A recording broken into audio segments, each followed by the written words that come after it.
Bom, pessoal, estamos iniciando o nosso sexto encontro da disciplina Direito Processual Civil, né? Processo de execução, onde nós vamos agora dar continuidade dentro do nosso conteúdo na questão da responsabilidade patrimonial. Parece repetitivo, mas não é, tá? Porque nós analisamos com títulos executivos extrajudiciais, nós analisamos o inadimplemento, agora nós vamos analisar os efeitos da responsabilidade no processo de execução, né? Então agora nós analisamos dentro desses conceitos para a gente poder depois iniciar o processo de execução, as espécies e os procedimentos do processo de execução, ok? Então agora nós vamos analisar esse importante tema da responsabilidade patrimonial, ok, gente? Então, aquele nosso esquema, dúvidas, qualquer problema que vocês tiverem aí, vão me avisando aqui pelo WhatsApp, tá? Pelos grupos, então vão me dando um toque, né? Por qualquer dúvida ou qualquer outro problema que ocorrer na nossa transmissão. Espero que a internet hoje esteja um pouquinho melhor, porque semana passada estava bem sofrida, né? Então vamos lá. Vamos então falar um pouquinho sobre responsabilidade patrimonial, ok? Então, gente, dentro da questão da responsabilidade patrimonial, tá? Eu vou ser um pouquinho repetitivo, mas nós já vimos esses aspectos nos princípios, ok? Então, no contexto da responsabilidade, nós observamos, principalmente quando nós analisamos a legitimidade passiva, nós percebemos que a legitimidade passiva ordinária é aquela do devedor, né? É aquele que está no contexto do vínculo obrigacional, não cumpriu a obrigação no tempo, modo e lugar convencionados, e, em virtude disso, ele acaba por ensejar o direito subjetivo do credor de exigir o cumprimento dessa obrigação, tá? Então, isso aqui é um ponto bem interessante que nós temos que nos ater a essa questão, que o devedor, ele responde com todos os seus bens. Quem? O devedor. O devedor de forma ordinária, ok? Lembrando que, além do devedor, tá, existem aqueles que também respondem por sucessão, né? Que não respondem de forma ordinária, mas respondem por sucessão, respondem por forma derivada, né? E existem também aqueles que respondem não por deter a responsabilidade, né? Mas não por deter o dever, mas por ter a responsabilidade atribuída por lei, ok? Então, esses que possuem responsabilidade atribuída por lei, mesmo sem ter o vínculo do dever oriundo da relação obrigacional. Deu para entender, gente? Então, isso aqui é só uma revisão, né, que nós vimos do artigo 789 do Código de Processo Civil, que o devedor, ele responde pelos seus bens, ok? Então, agora nós vamos nos aprofundar nesse tema da responsabilidade patrimonial. Então, além do devedor, né, nós já vimos isso também, né? Quem pode figurar no polo passivo da execução? Nós já analisamos, vamos revisar porque esse é um ponto importante, tá? Que constantemente cai no exame da ordem. Então, o devedor, como tal reconhecido, já vimos que isso é uma legitimação ordinária, e nós temos por sucessão o espólio, né? Os herdeiros e sucessores do devedor, né? Que vão participar o espólio sucedendo, né, aquele que veio a falecer no polo passivo, o novo devedor que assumiu com consentimento do credor, tá? Retomando a questão da assunção de dívida, né? A assunção de dívida, ela acontece somente com a anuência do credor, o consentimento do credor. Então, esse novo devedor, tá, ele somente ingressa com esse consentimento. O fiador do débito constante do título extrajudicial, ou seja, o fiador é o exemplo daquele que não tem o dever, mas assume a responsabilidade, tá? O responsável titular do bem vinculado, né? aquele determinado débito que nós estudamos das garantias reais incidentes sobre determinados bens, hipoteca, penhor, anticrese, né? E por aí vai. E o responsável tributário, assim definido em lei, que nós estudamos da responsabilidade pessoal, da responsabilidade de terceiros, né? Onde nós temos, por exemplo, os diretores de empresa que, em excesso do poder do mandato, respondem, inclusive, pessoalmente, né? Então, eles são situações onde nós temos os sócios no redirecionamento da execução fiscal. São exemplos que nós temos lá no 135 do Código Tributário Nacional, exemplos desses terceiros, né, que, apesar de não serem devedores, tornam-se responsáveis na execução fiscal, ok? Até aqui, gente, tranquilo, né? O som tá normal, tá para ficou mudo. Jáfia, tá tudo certinho? Tá conseguindo ouvir, né? Tá ainda tá baixo, gente, ou tá dando para ouvir? Como é que tá a situação aí? Se tiver ok, gente, coloquem um joinha aqui no WhatsApp, só pra gente ver, tá, gente? Só pra vocês acompanharem bem, né? Deixa eu ver, tá cortando de vez em quando. Né? Será que é a internet que tá cortando, gente? Eu vou falar um pouquinho mais devagar, tá? Só pessoal aqui tá picotando, mas dá para ouvir. Ok, né?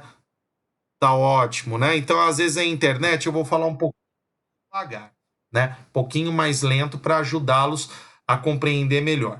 Então, gente, a execução pode ser promovida contra o devedor, que é aquele legitimado ordinário, e aqueles legitimados por sucessão, e também os responsáveis tributários, tá? Que eles seguem uma regra, uma sistemática própria do artigo 135 e seguintes do Código Tributário Nacional, que vocês vão estudar, tá, gente? Eu não sei, não me recordo se vocês já tiveram a disciplina Direito Tributário. Se não tiverem, vocês certamente vão se recordar, tá, dessa questão, onde vocês vão observar que nem sempre aqueles que dão a margem à criação do fato gerador serão os responsáveis, tá? Aqueles que praticaram o ato gerador, muitas vezes a responsabilidade ela pode ser atribuída também àquele que praticou, mas a terceiros, né,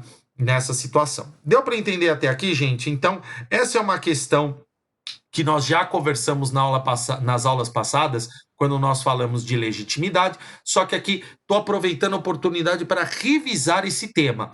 Aí vem uma questão super importante, né? Os bens, via de regra, gente, os bens do próprio responsável é que será destinado, né, para a satisfação da dívida, né?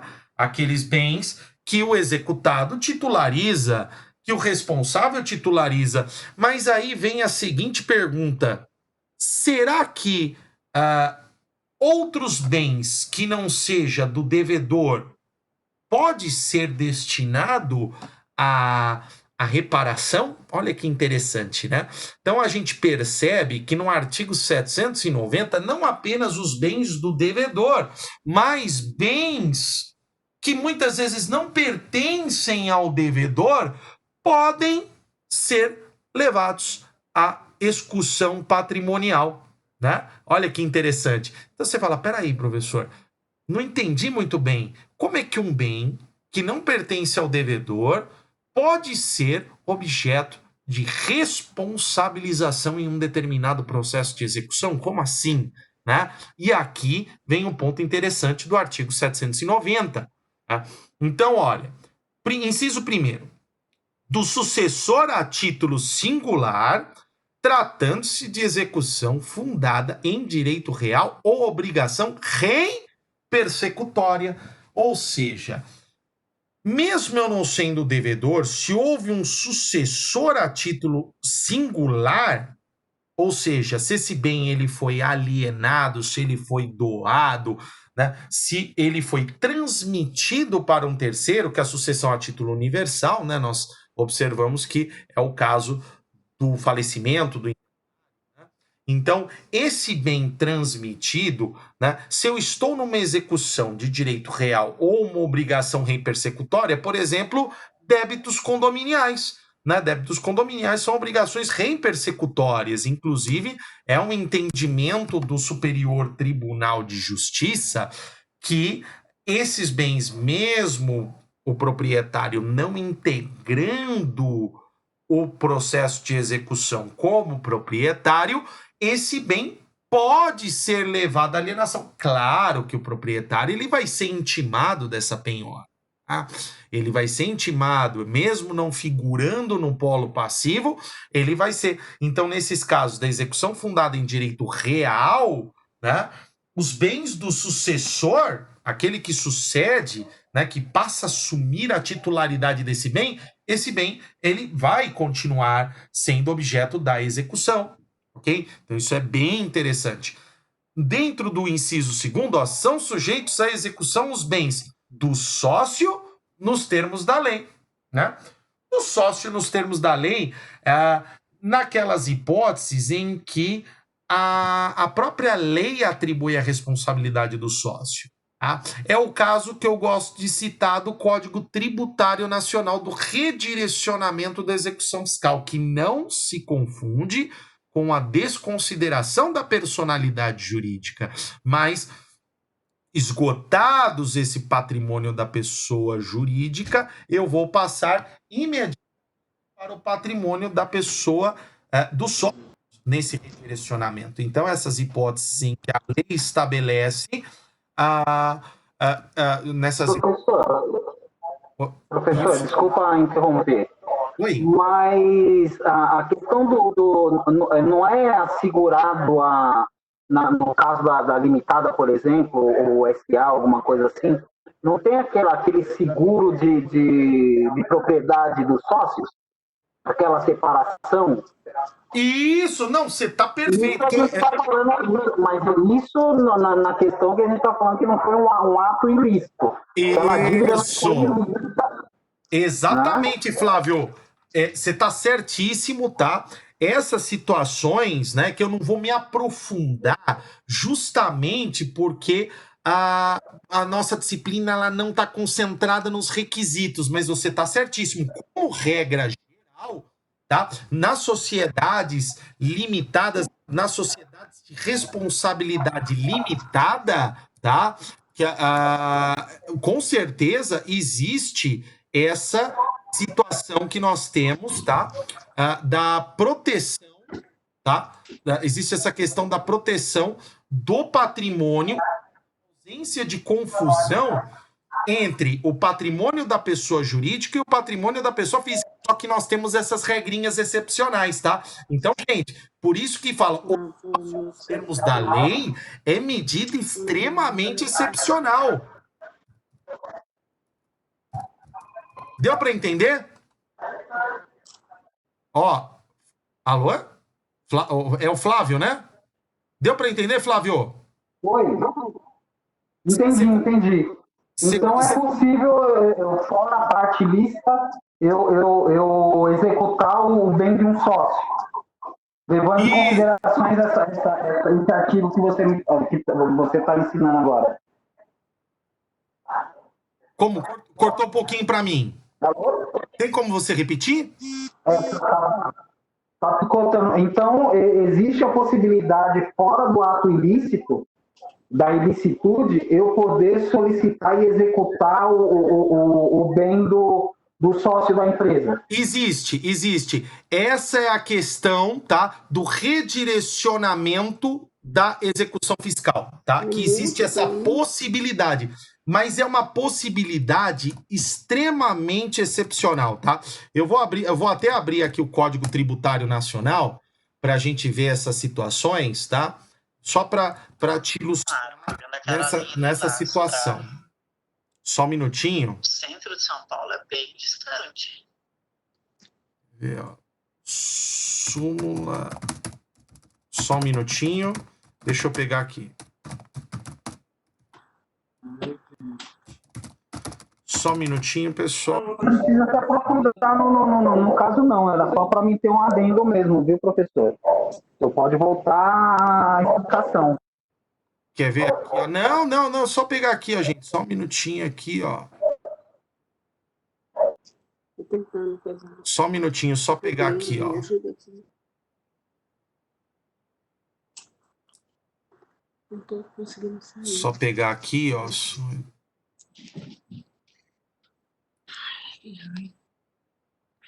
Ai, que aqui tá meio... Deixa eu ver, súmula 435. Só um minutinho, gente. Eu tô abrindo aqui, que a internet aqui tá meio lenta. Abrir. Tá travado. Não vai. Travou tudo aqui.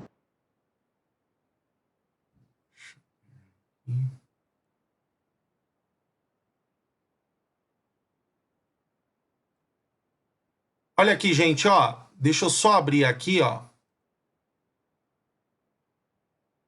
Deixa eu colocar aqui o Código Tributário Nacional para vocês. Tá? Cadê a tela? Pessoal, vocês estão enxergando aqui, ó, o Código Tributário? Apareceu para vocês? Ó. Estão enxergando? Ó. Nos casos de impossibilidade da exigência do cumprimento da obrigação pelo contribuinte, tá? Respondem solidariamente quem? Os sócios, no caso da liquidação das sociedades de pessoas.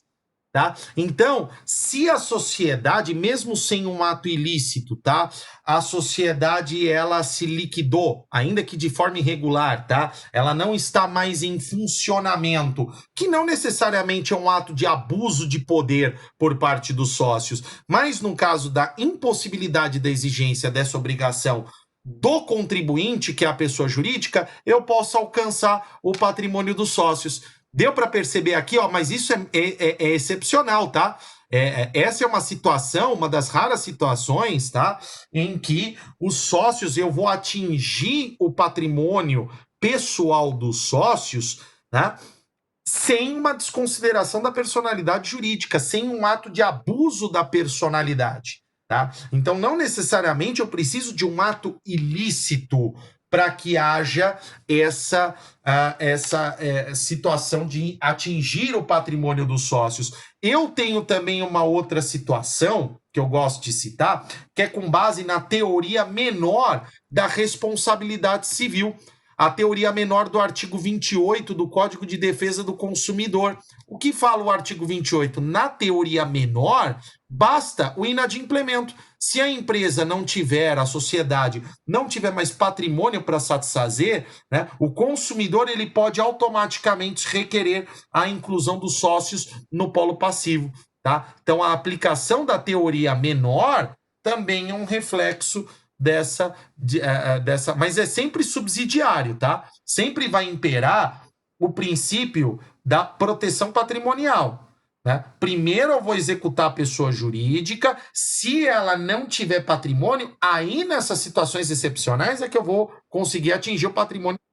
Tá? Aí que eu vou poder dizer que existirá uma responsabilidade solidária. Deu para entender? Deu para entender, gente? Tranquilo? Deixa eu ver aqui no WhatsApp, né? Só um minutinho. Deixa eu ver aqui. Deu para entender, gente? Coloquem aí, se vocês entenderam, coloquem um joinha. Coloquem um joinha. Me aceita, professor? Putz, é verdade, tem que dar uma olhadinha. Todo mundo já entrou?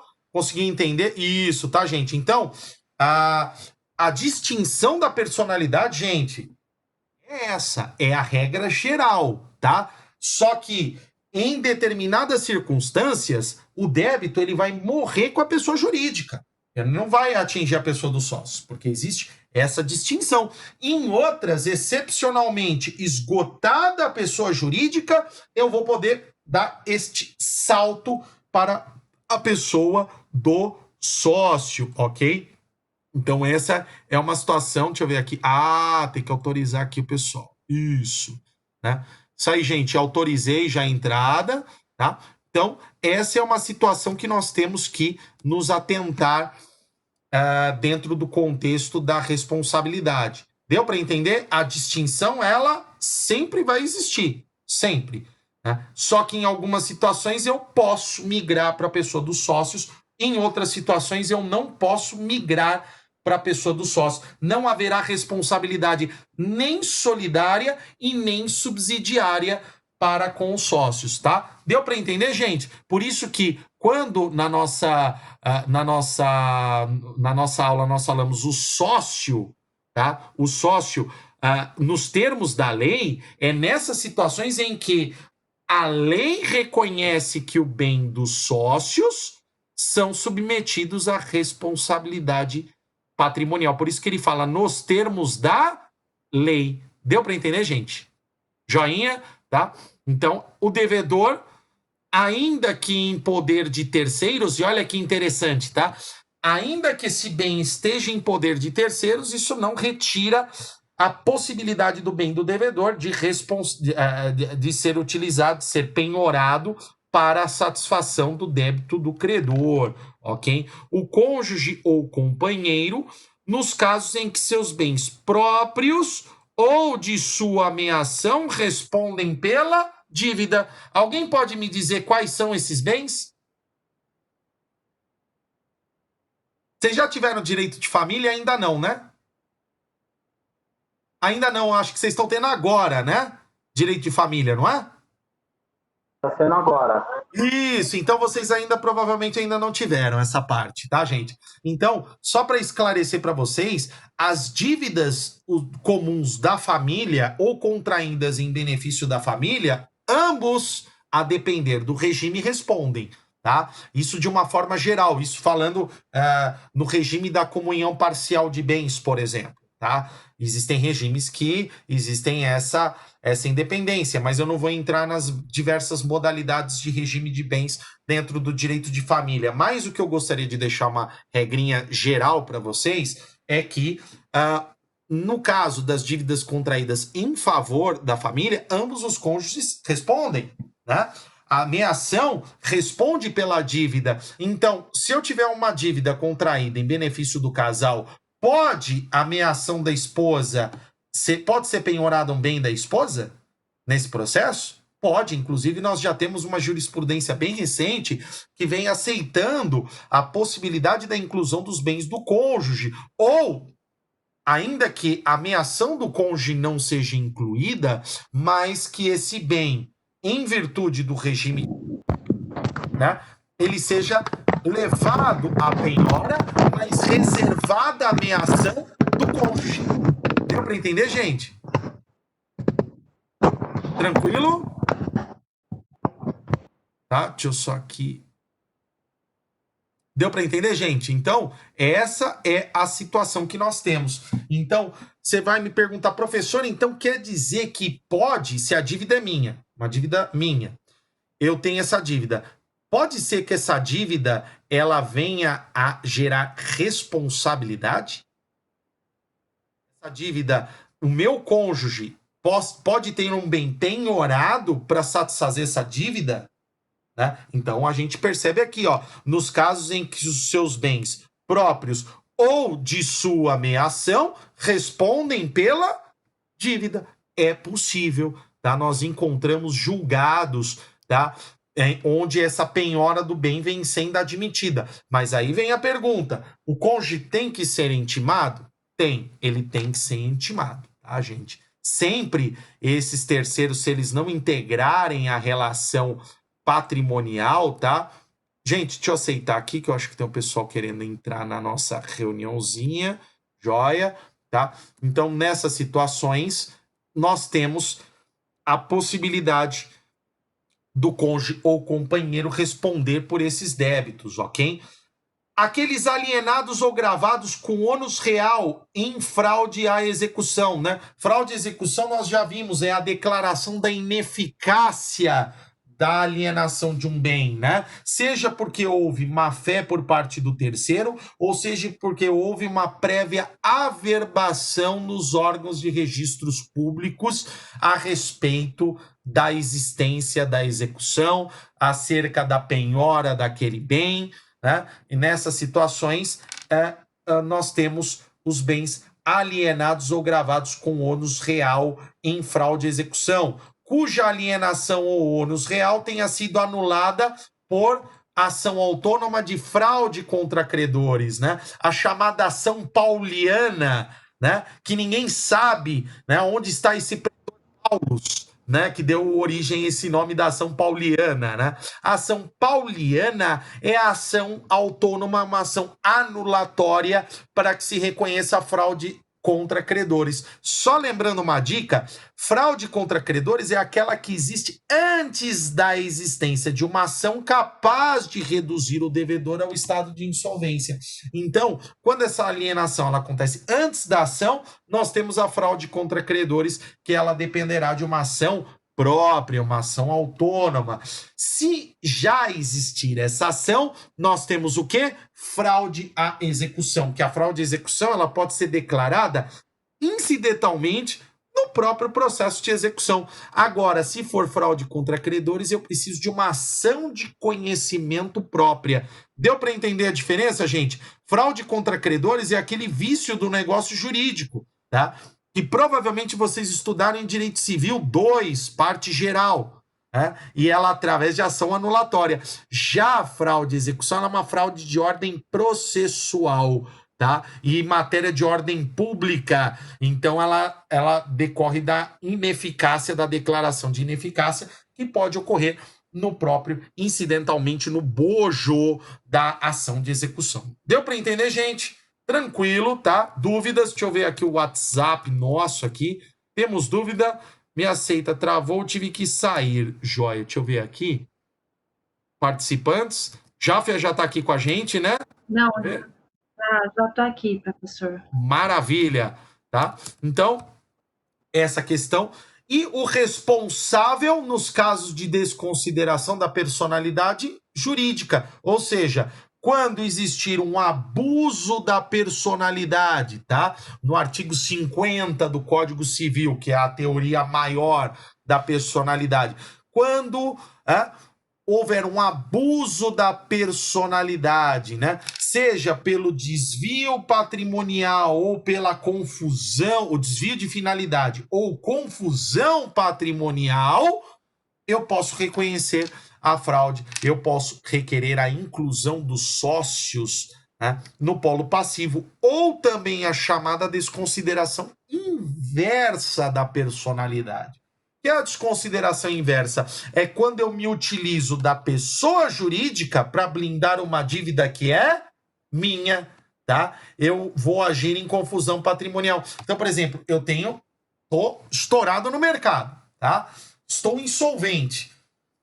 Eu me utilizo da minha pessoa jurídica, tá? Não faço distribuição de lucros, eu utilizo a pessoa jurídica para pagamentos das minhas dívidas particulares para realizar movimentações financeiras minhas de ordem particular. Ou seja, eu me utilizo da pessoa jurídica para blindar esse meu estado de insolvência como pessoa física. Então, o STJ, isso já há muito tempo, acho que pelo menos uns 10 anos, o STJ ele vem reconhecendo formalmente, tá, a possibilidade de se desconsiderar de forma inversa, tá? De através da pessoa física ou atingir o patrimônio da pessoa jurídica, né? Quando há esse abuso da personalidade. Deu para entender, gente? Joinha, ficou claro? Então, essa é a possibilidade, são bens sujeitos à execução. E nós percebemos que nem sempre esses bens são do devedor, nem sempre esses bens são do executado, mas serão utilizados para a satisfação desse crédito, tá? Nós temos julgados aí, principalmente sobre a questão de condomínio, que muitas vezes o devedor do débito condominial não é aquele que está na matrícula do imóvel. Aí eu tenho um grande problema. Como é que eu vou efetuar a penhora desse bem, né? E muitas vezes não é o proprietário o devedor, tá? Mas se é uma obrigação rei, persecutória, né? Rei vem de coisa, né? Ela está atrelada à coisa. O STJ ele vem entendendo que mesmo se o proprietário não integrar o polo passivo, ele pode se tornar responsável, né? Então, gente, e dúvidas? Como é que estamos de dúvidas, né? Vocês estão entendendo bem, né? Estão acompanhando, que hoje vocês estão mais quietinhos, né? Vocês estão entendendo aí, estão formulando hoje não muitas perguntas, né? E aí, pessoal, como é que tá a situação, né? Professor, se todas as pesquisas expropriatórias básicas forem infrutíferas, Bacenjude, Renajude e Arispe, é motivo suficiente para aplicar a teoria menor e realizar a desconsideração da personalidade jurídica? Jáfia, excelente pergunta, tá? Não. A aplicação da teoria menor, tá? Claro, isso é uma questão de entendimento jurisprudencial, tá? Mas nessa situação, Bacenjude, Renajude e Arispe ainda são as principais modalidades de pesquisas de bens, né? Só para alertar a galera, o Bacenjude, gente, é aquele que pesquisa valores em contas, investimentos e aplicações. Renajude é aquele que pesquisa veículos automotores, tá? Cadastrados no Detran. E Arispe são aqueles que pesquisam bens imóveis. Mas será que se limita só a isso? Será que, se, por exemplo, uma pessoa jurídica, eu não posso requerer a penhora do estoque de mercadorias, né?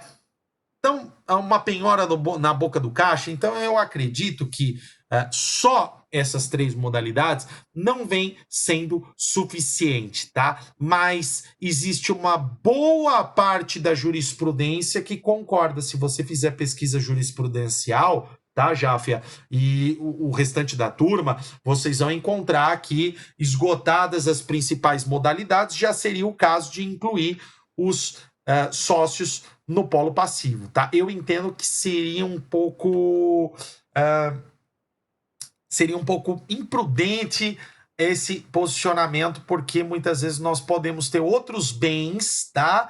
Que podem, através de uma pesquisa, através de um pouco mais de paciência, serem localizados, né? Créditos, né? Direitos aquisitivos de bens imóveis, que muitas vezes a empresa ela tem um compromisso de compra e venda, tá? Mas essa é a posição do professor Rodrigo Rodrigues, tá? É a posição pessoal, mas a jurisprudência, de certo modo majoritária, né? A gente pode apontar assim, acaba prevalecendo esse entendimento, tá, Jaffer? Que o esgotamento dessas principais fontes de pesquisa não localizado bens já seria motivo para a aplicação da teoria menor, já seria suficiente para comprovar uma insuficiência de patrimonial apta a ensejar a desconsideração da personalidade pela teoria menor, tá?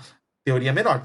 Teoria maior, jamais. A teoria maior, eu tenho que comprovar o ato de abuso da personalidade, mas pela teoria menor, a jurisprudência vem encarando nessa parte, tá bom? Deu para entender? Mas, Jafé, excelente pergunta, tá?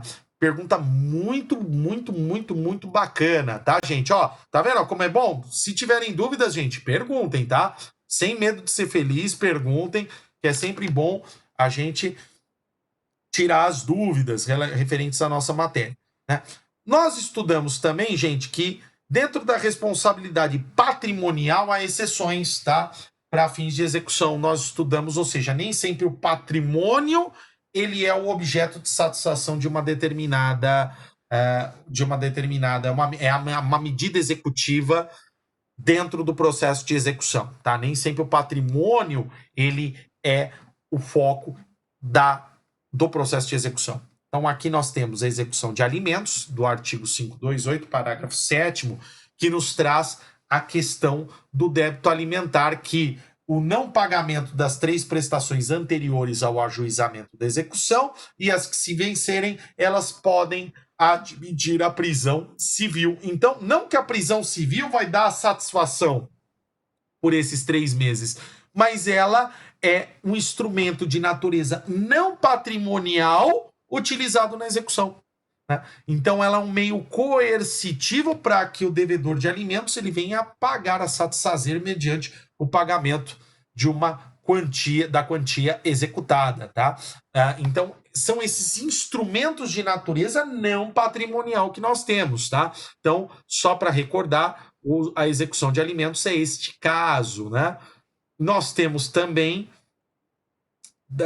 outros instrumentos, tá? Se a gente for ver sobre essa questão, a própria lei de falências, né? A falência, o decreto de falência, né? E a organização dos credores, né?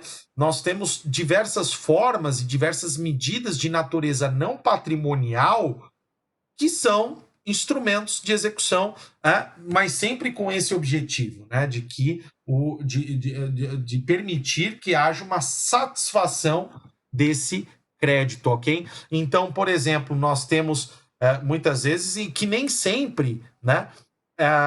As execuções, elas se encerram com a satisfação do crédito, tá? Como, por exemplo, no caso da falência, onde existem determinadas situações em que, mesmo com o pagamento de mais de 50% dos credores, né, ultrapassado o lapso temporal, é possível o encerramento da falência. Tá? Se eu não me engano, são 2 anos, né? É possível o encerramento da falência. Então, nós temos determinadas situações em que, muitas vezes, nem a satisfação patrimonial vai ser suficiente para a extinção de uma determinada execução. Deu para entender, gente, tá? Então, ela é patrimonial, mas eu tenho esses institutos só para a gente revisar, tá? Fazer uma breve revisão de alguns temas que nós analisamos lá com os princípios. E vem a seguinte pergunta. Deixa eu só ver aqui, né? Professor, pode repetir sobre a falência? Posso, tá, gente? O que eu quero dizer é que é o seguinte, nem sempre, tá, o patrimônio, a satisfação do patrimônio, ela vai ser o ponto final de uma execução. Então, assim, muitas vezes eu tenho até situações em que o inadimplemento, ele vai ser aceito como medida de satisfação de um processo de execução, como, por exemplo, na falência. Tá? Na falência, se depois do lapso temporal de 2 anos, né, houver o pagamento de 50% dos créditos referentes a essa falência, né, mesmo com esse lapso temporal, a falência ela pode ser encerrada. Tá? Então, eu vou ter a declaração da extinção do débito, mesmo sem o pagamento, mas essas são essas circunstâncias excepcionais, né? Você fala, professor, e a patrimonialidade, né? Não, mesmo assim, tá? Essa é uma disposição para que haja um fim na falência, né? Porque senão, se eu for, muitas vezes eu tenho falências deficitárias que não tem patrimônio para dissolver, né? Então, extinto patrimônio, né? Realizado esse pagamento, tá? Na lei de falências 11.101, se vocês derem uma analisadinha, tá? Na lei de falências, não sei se vocês já tiveram ainda recuperação e falência, essa parte do direito empresarial, mas se vocês observarem, vocês vão chegar a essa conclusão que mesmo sem o pagamento, que muito raro uma falência permitir o pagamento de todos os credores, tá? Que é o que nós chamamos de falências superavitárias, nessas situações, né? Aqueles credores que dentro da lista preferencial vão acabar recebendo e outros que, né, mesmo sem receber, vai ser declarada a extinção, o encerramento e a extinção da falência. Deu para entender, gente? Tá? Conseguiu ouvir, Jáfia? Cortou? Deu para recuperar essa parte? Tá? Então é isso que eu quero dizer, tá? Que a patrimonialidade ela é, mas nós temos outros instrumentos, tá? Que nem sempre vão culminar nessa patrimonialidade, que é o caso da execução de alimentos, que eu tenho a prisão civil, que é o caso da execução da falência, em que nem sempre ela vai terminar com a satisfação dos credores, tá? Então eu tenho a regra, mas eu tenho algumas pequenas exceções à questão da patrimonialidade, ok? Aí vem uma outra questão, da responsabilidade patrimonial, né? Professor, todos os bens do devedor respondem pela execução? Não, gente, tá? Há determinados bens que não respondem pela execução, tá? Vamos falar um pouquinho, existem 2 categorias principais que limitam, né? Não são todos os bens. Quais são essas limitações? A primeira, tá? É uma limitação que nós chamamos de limitação lógica, tá? O que é uma limitação lógica? Tá? A limitação lógica é aquela em que se pauta pela lógica. Qual que é a lógica do processo de execução? É a satisfação do crédito, tá? É que aquele bem ele tenha uma eficiência para satisfazer o crédito do exequente. Então, o artigo 836, ele traz aquelas situações em que o bem ele é ínfimo. O valor do bem ele é extremamente irrisório para satisfazer o crédito do devedor. Então, qual é o parâmetro que o legislador utiliza para considerar um bem como ínfimo? É quando esse bem, tá, ele sequer for suficiente, né, para pagar as custas processuais. Tá? Quando o valor deste bem ele não for suficiente para gerar um crédito direto para o exequente. Quando, por exemplo, esse bem ele só vai permitir a satisfação das despesas do processo. Tá? Então, esse é o parâmetro que o legislador se utilizou para falar, olha, então nem adianta levar esse bem à penhora. Vamos imaginar numa execução de 80 milhões. Tá? Uma execução de 80 milhões, né, vamos pensar aqui no Tribunal de Justiça de São Paulo, eu vou ter em custas aproximadamente 80 mil reais, entre 70 e 80 mil reais, que é o teto que nós temos da lei estadual de custas. Então, se eu vou penhorar um veículo Onix 2013, né, dessa dívida de 80 milhões, esse bem ele acaba se tornando impenhorável, sim, porque ele não vai nem pagar as custas desse processo. Pessoal, daqui a pouco a gente está caindo, quando cair a gente entra no nosso intervalo, ok?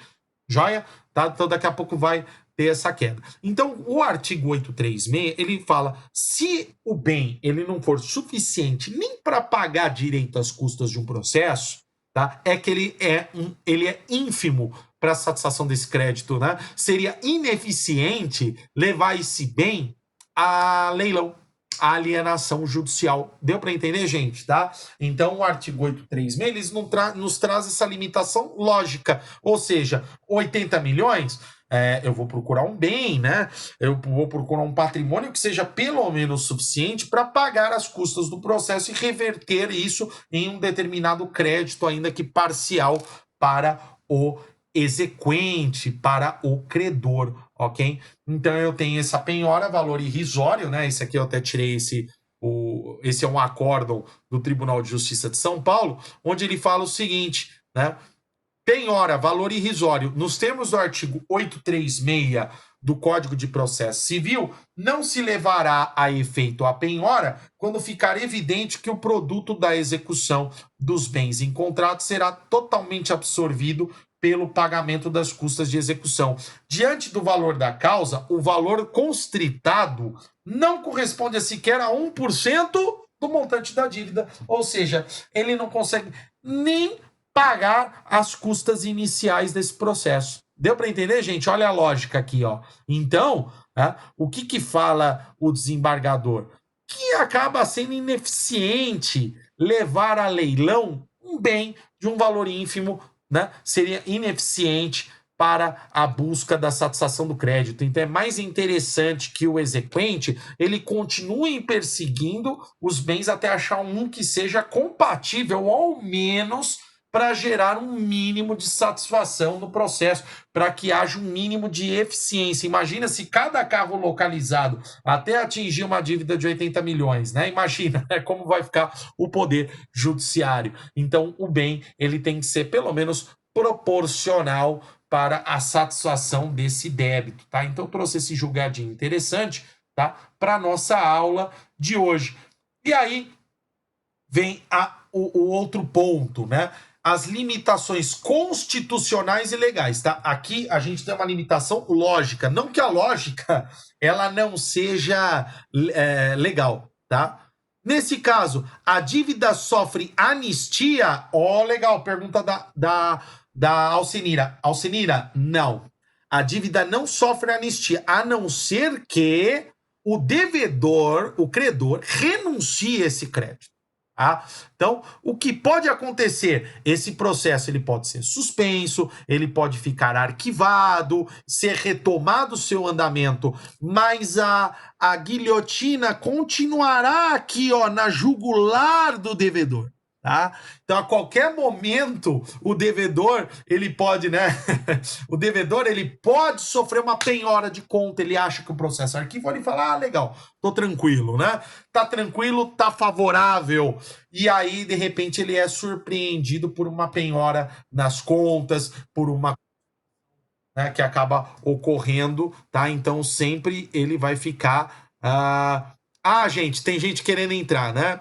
Gente, desculpa... deixa eu ver aqui. Participantes. Tá todo mundo, né? Todo mundo ok. Mas é essa situação que nós temos, tá, gente? Então, nós temos essa limitação, tá? A questão da limitação lógica, tá? E nós temos agora a limitação. Mas deu para entender, Alcinira, tá? Eu espero que tenha ficado respondida essa questão, tá?